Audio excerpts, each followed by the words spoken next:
زمین سے دیکھنے پر آسمان بلو اور اسپیس سے دیکھنے پر بلیک کیوں دکھتا ہے؟ سائنسدان ارتھ پر موجود اوشنز سے زیادہ 18 کروڑ کلومیٹر دور مارس کو زیادہ کیوں جانتے ہیں، اور اسپیس میں موجود ایسٹروناٹس کا قد کیسے بڑا ہو جاتا ہے؟ ناظرین، یہ ہے ملکی وے گیلیکسی، اور اس گیلیکسی میں مٹی کے ذرے جتنا ہے ہمارا ارتھ، جہاں ہم آج رہتے ہیں۔ حیرت کی بات یہ ہے کہ ایسی 125 ارب گیلیکسیز پوری یونیورس میں موجود ہیں، اور آج اس ویڈیو میں آپ جانیں گے ہماری دنیا کے گرد اسپیس کے بارے میں چند امیزنگ فیکٹس۔ نمبر 1، 1977 میں ناسا نے ایک اسپیس کرافٹ ڈیپ اسپیس میں جانے کے لیے لانچ کیا تھا۔ اس اسپیس کرافٹ کا نام وایجر 1 ہے، جو 2012 میں انٹرسٹیلر اسپیس میں داخل ہوا تھا، اور فی الوقت یہ ارتھ سے 22 ارب کلومیٹر کے فاصلے پر موجود ہے اور مسلسل ناسا کو اس یونیورس کی تصاویریں بھیج رہا ہے۔ نمبر 2، ارتھ میں تو ہم روزانہ ایک چاند دیکھتے ہیں، لیکن ہمارے سولر سسٹم میں ایک پلینٹ ایسا بھی ہے جس کے ٹوٹل 79 چاند ہیں۔ جی ہاں، جوپیٹر جو ارتھ سے 907 ملین کلومیٹر دور ہے، اس کے ٹوٹل 79 مونز ہیں۔ مرکوری اور وینس ہمارے سولر سسٹم میں واحد ایسے پلینٹس ہیں جن کے پاس ایک بھی چاند موجود نہیں۔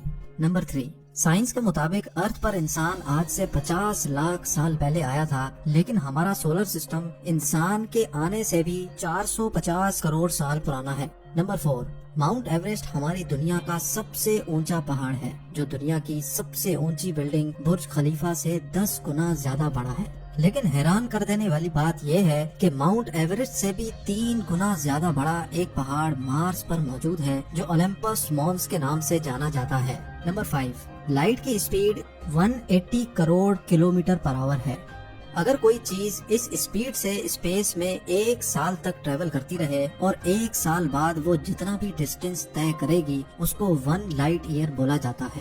نمبر 6، ہمارا ارتھ ملکی وے گیلیکسی کا حصہ ہے، اور یہ گیلیکسی 1,05,700 لائٹ ایئرز جتنی بڑی ہے، اور ایسی 125 ارب گیلیکسیز پوری یونیورس میں موجود ہیں جن کا ابھی تک ہم نے سراغ لگایا ہے۔ نمبر 7، ایک اندازے کے مطابق سورج کا وزن ارتھ سے 3,30,000 ٹائمز زیادہ ہے۔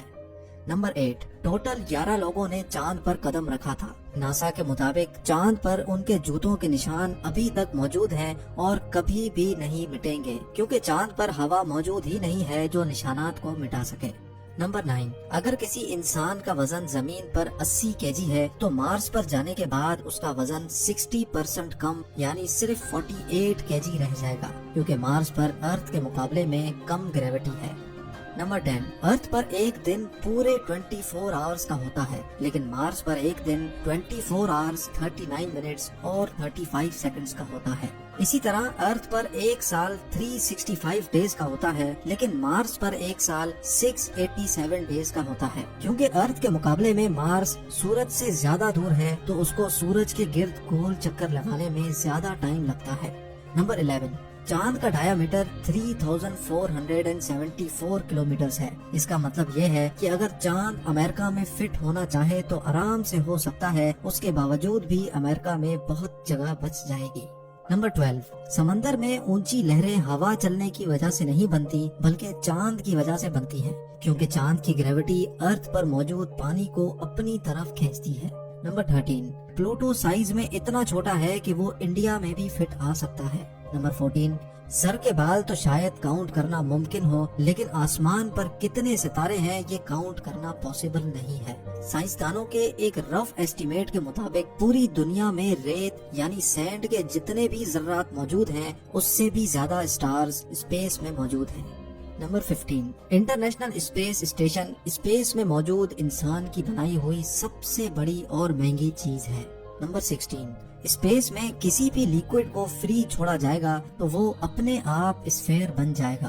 نمبر 17، ارتھ پر 3 حصے پانی اور 1 حصہ زمین کا ہے۔ ارتھ پر جتنا پانی ہے اس کا صرف 5% ہم انسان ایکسپلور کر چکے ہیں، لیکن ارتھ سے 18 کروڑ کلومیٹر دور مارس پر پانی کی تلاش میں انسان ابھی تک 15 آبجیکٹس بھیج چکا ہے۔